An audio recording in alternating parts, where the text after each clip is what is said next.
umdala uyidala isiqalekiso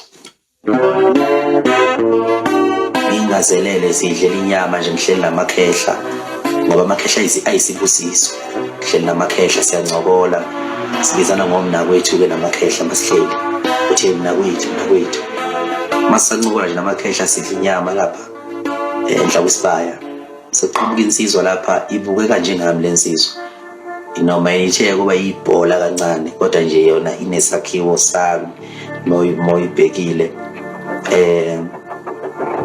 ithi lensizwa igama layo igalo Felish isuka kude izwe nje kuthiwa ngizoba la enkandla. Kunjani Mpembe? Usumasana. Kufana nephupho kimi lokho engikubona njengamanje. Angikholwa ukuthi kuyinto eyenzekayo. Cha. Ungibona ngiyelapha Nkosi yami.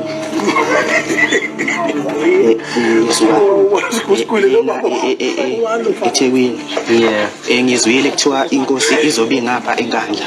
Ngakhetha ukuthi ngiyeke konke ebengikwenza. Nakhona futhi ukuthi ngiyizwe kuthiwa inkosi izobe ingapha enkandla. Bengingakholwa, nakhona bengithi ukuthi mhlambe bafuna ukutesta ukholo lwami nginalo. Kuyinkosi yami ngikholela kuyona. Ngilapha nje Nkosi yami.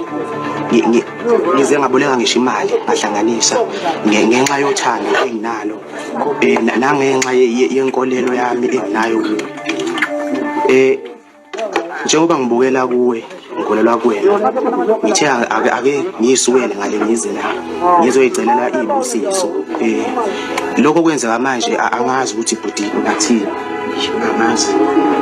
angazi ukuthi ngathini ngizongivukelwa zinyembezi angazi ukuthi ngathini ngijabule ngokweqile nami mangibona inkosi yami ngikholela kuyona.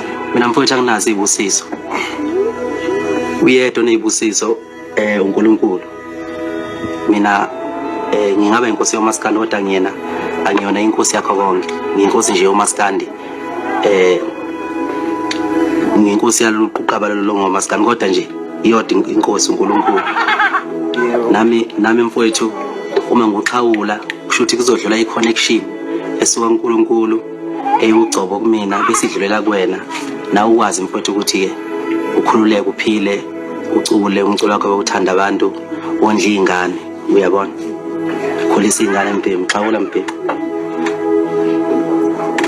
washa tu abantu aba-understand abanye abantu noma abanye abantu abaqonda ukuthi isibusiso sithola kanjani ukuxhawula ake ngichaze lokho isibusiso usithola ngokuthi mawuxhawula umuntu onamandla noma onogcobo olithile njengoba nje ngaxhawula isilo ngajabula kangalala ngisho ebusuku ngikuthi nje ngixhawule nje isilo ngaxhawula umsholozi uzuma ngajabula ngendlela exakukwenza kunemfihlo exhawuleni lesikhathi uNkulunkulu ekupha amandla athile uyaye akuyalele ukuthi hamba womunye umuntu othile onamandla ngaphezulu kwakho uma exhawula ngeconnection nje leyo yegazi ngixhawulana siyangena isibusiso nali thawula Mpembe nali thawula yebo izomaskandi